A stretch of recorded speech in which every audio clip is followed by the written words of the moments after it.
How's it going? David from Comic Book Investments. So got some stuff back from CGC. Yeah, got some pretty good stuff. 3 of these are going into the vault. Yes, and if you don't know what the vault is, it's basically like my personal collection. It sounds cooler when you call it the vault. You know, it goes in there, never sees the light of day ever again. So yeah, I got some stuff in here that like, I look at, I'm like, okay, this is pretty rare, or I feel like down the line it's gonna get a lot more expensive. So I figured I'd put it away, and yeah, that'll be it. You know, and got some pretty old like golden age stuff that's I've never had before, pretty rare. So I always like showcasing that kind of stuff. So yeah, before I get into show you all this kind of stuff, we have an auction running right now. We do them every quarter, so every about 3 months or so, and it's going on right now. Right now, it's happening as we speak. Got some good stuff in there. X-Men 1, Daredevil 1, Journey Mystery 83, Hulk 181, Giant Size X-Men, number 1, Spider-Man 129. I got tons and tons of stuff. Just go look at it. It's at collectorscomics.com. I'll try to put a link somewhere around here, so you guys can just click on it from there. But as always, my links are in the description of every video I do. Once again, have the auction going on. It runs for another week and a half. Ends not this weekend, but next weekend. So check it out. Okay, so what do we got here? We got the first time Black Panther joins the Avengers. So if you guys didn't see my video on the Black Panther, how basically his name was tied to the Black Panther political movement, and Marvel Comics wanted to steer away from the political party, so they kind of started changing his name a little bit, calling him just T'Challa, and then that wasn't working, so then they just called him the Panther. They got rid of Black Panther. Then they ended up calling him the Black Leopard for an issue. I did a video, I'll link it above, hopefully, if I can remember to do that. But it was very interesting how Marvel didn't want to, talk about politics and stuff like that, so they kept on changing his name, and then every writer and artist was like, oh, this is stupid, and they changed it back, and then they tried to, yeah, it was just weird. But anyway, so after he appeared in Fantastic Four 52 and 53 and a couple other issues, they didn't know what to do with him, so they put him on the Avengers, and eventually got his own series. So yeah, I thought this was going to be 6.5 and got an 8.0, so good there. $199. Got an Iron Man 2. I had this as a kid.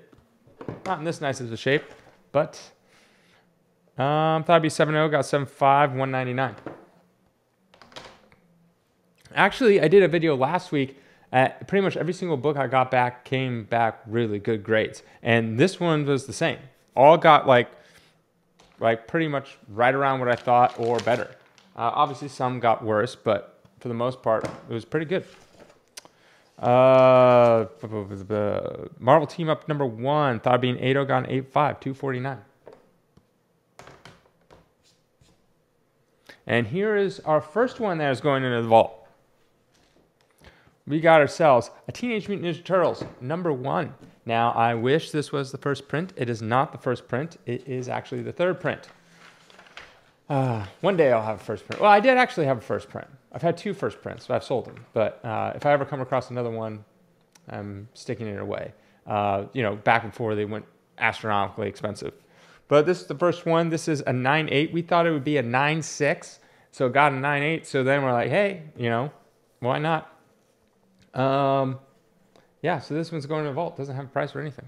Couldn't tell you anything about it, other than that it's going away, never to be seen again. This is a Foom number 10. Now, I almost put this one in the vault as well, because I've never had this nice. I've had these copies. I've had like 8.0, 7.0, stuff like that, but never this nice of a copy. And so I was on the fence about sticking this away, but I was like, eh. So this is a Foom number 10. And if you guys aren't familiar with it, I forget what it stands for. It's like fun. What does it stand for? Something of Marvel. I don't know. Fans, something official of Marvel. I don't know. Anyways, this is kind of like a fanzine. So basically fans put this together, but they had real artists and stuff. Like this one was, you know, Cockrum did this art. And this actually was, this was produced by Marvel Comics. Maybe, for some reason I think maybe it's produced by Marvel, but this talks about like what's coming up, what's going on in there, maybe articles about different artists or different like behind the scenes. I didn't know it was actually produced by Marvel. I thought it was produced by someone else. But yeah, it's just kind of like inside behind the scenes type of thing. Like this one's really famous because this one actually has the new X-Men on it, but it predates Giant Size X-Men #1. By how much? I really do not know. Yeah, it has an article and centerfold, all predates. So this, basically, this is like the first actual appearance of like Nightcrawler, Colossus, and stuff like that. But it's not really an official book kind of thing. So this one's kind of rare because this would only go out through a subscription. So a lot of times you'll see on the back, you'll see this person, W. Fischler Jr., Ashland, Pennsylvania.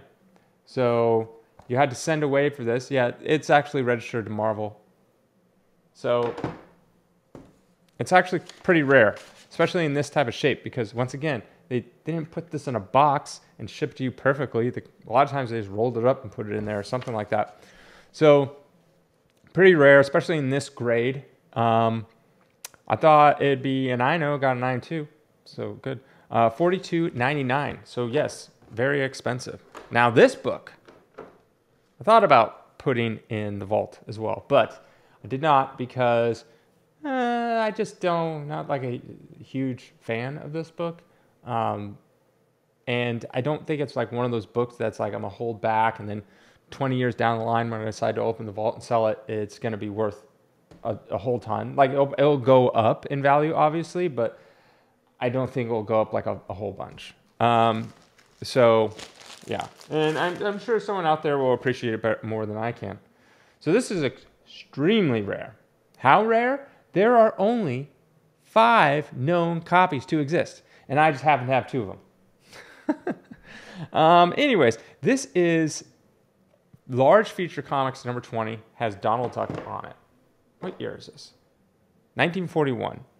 This is a 3.0. I think the highest grade is like a 5 or a 6.0. Extremely, extremely rare. Like I said, 1 of 5. That's it. That's all there is. I'm sure there's a couple out in the wild somewhere. But yeah, extremely, extremely rare. Thought it'd be a 2.0, got a 3.0. So that's good. I wonder why I even thought it was a 2.0. Actually, I mean, yeah, it's a spine split. I was off on my grading. It looks like a 3.0. It doesn't look like a 2 at all. $5,999. So basically $6,000 for this book. Very, very rare. Here we go. Got a couple Vampirellas for you. Number 1. This is missing a coupon. Came back great, I thought. $12.99. Oops. I just kind of grabbed the stack. So you're going to get 3 of this. I mean, this happens. Like a lot of times I don't grab doubles. Like I have a couple doubles of this stuff in here, and I usually just grab one of them. But I just grabbed because this is the magazine, so I just kind of grabbed them all. That would be a 6.5, got a 7.5. So good there. $23.79. And then we got another Vampirella. Another Vampirella. 8.0. That'd be a 7.5. $28.99. So all good grades, all good books. All good stuff. All right, so now let's go into this stack. Hopefully it doesn't fall. I grabbed a little too much. Got a bunch of weird stuff that I want to show you guys. All right, so this one is Alter Ego number 7. So if you guys don't know much about Black Adam, he first appeared in Marvel Family number 1, and that was, I believe, 1943. I don't know, I'm kind of pulling. It's like 43 or 45. Then he never appeared again. He was a one-off. And then what happened was Fawcett Comics, that did the Captain Marvel people, they got sued by DC and lost. DC won. Then they took the rights, but they shelved them for a bit. And then in between that time, this person came out with kind of like a fanzine type of thing by Alter Ego Enterprises. I don't know. Oh, that's interesting. It says it has Roy Thomas's address on here. Roy Thomas, apartment G, 3600 Hallmark Lane. That's where he lived. So I guess if you wanted to, what is this for? I don't know what this is for. Like, is this, did he make this? Maybe Roy Thomas made these. Because I have another one of this, but signed by Roy Thomas. So maybe Roy Thomas, yeah, story and art written by Roy Thomas. Maybe he made these. So this is kind of like behind the scenes type of thing. This is from what, the 60s? 64.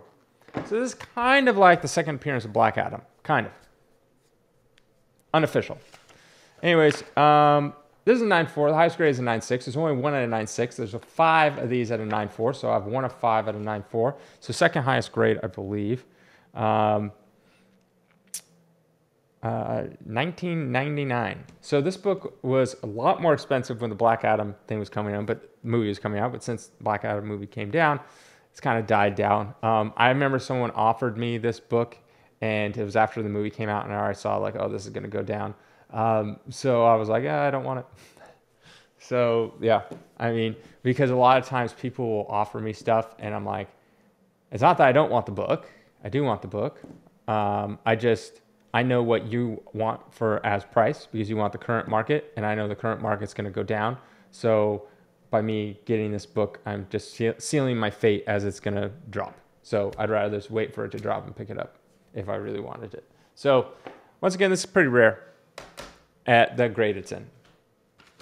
Here we go. We got Amazing Spider-Man #1 and a 7.0. This book was worth $100,000.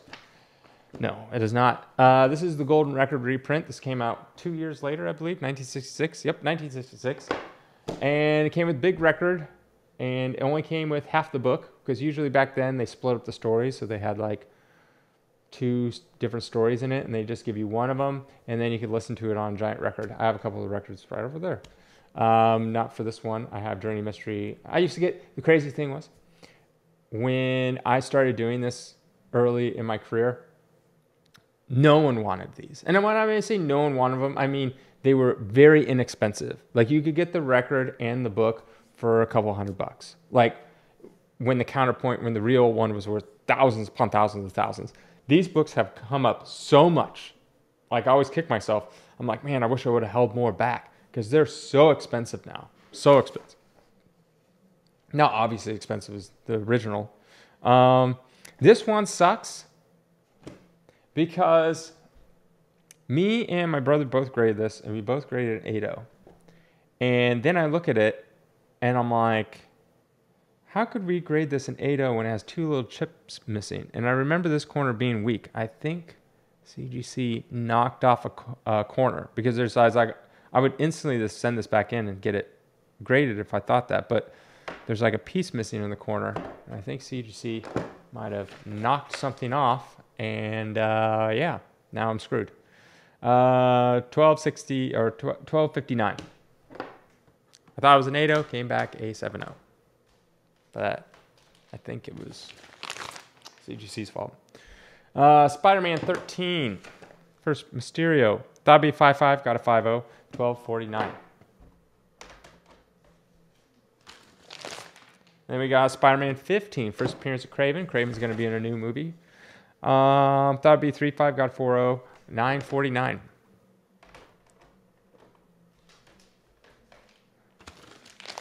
First appearance of Kang the Conqueror. Obviously, he's going to be in Avengers, what, 5 and 6, I believe? That'd be 3.0, got a 4.0. 825. Yeah, all good stuff. I don't know. Needs to be maybe time to send more. I don't know. It goes through ebbs and flows. You get some like bad months for a while, then it turns good again. It's just how it is. I thought it'd be a 9.0, got a 9.2. $15.99.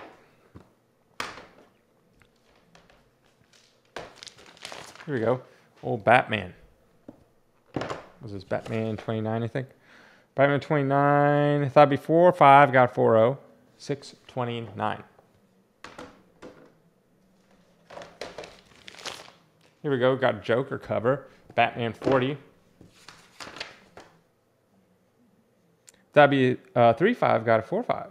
$15.99. I'll take it. This one, I was hoping for like a green label. I don't really know, but I got a 0.5. I was hoping for a green label 4.5. I gave it 0.5. I don't know. $6.99. It's missing some center wraps. Here we go. This one's kind of cool. Second appearance of Two-Face and his first cover appearance, Detective 68. I thought it'd be a 2.0 to a 2.5, got a 1.5, but $19.99. But again, that doesn't really make much of a difference in this book because it is so rare and hard to get and pretty expensive. Here we got Exciting Comics 36. Thought it'd be 4.0, got a 4.0, $12.99.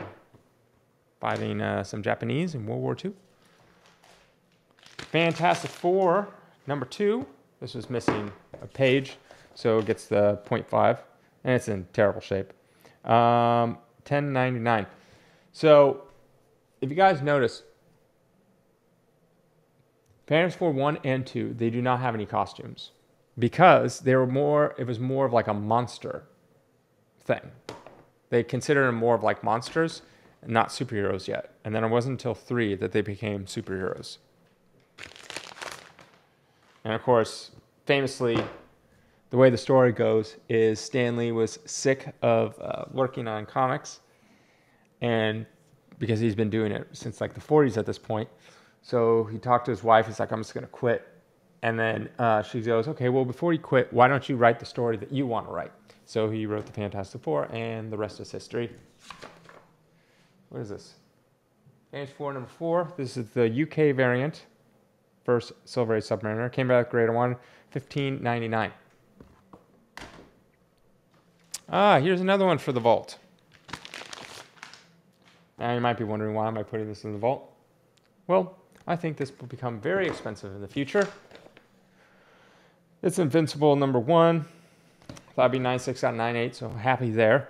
It's a 9.8, and season 1 did really well. They made a season 2 and 3, or at least they renewed it for 2 and 3. And they're also going to do a live action movie. So this one is going to become very, very expensive. So I'm putting this one away. Like I said, the vault is a mix between personal collection and also, I think, books worth holding on to for a very long time. That's just my personal taste. And what I think, another one for the vault is this one, which I did a whole video on why I think this one should go in the vault. This is a 9.8. I thought it was going to be a 9.8, got a 9.8. Yeah, so,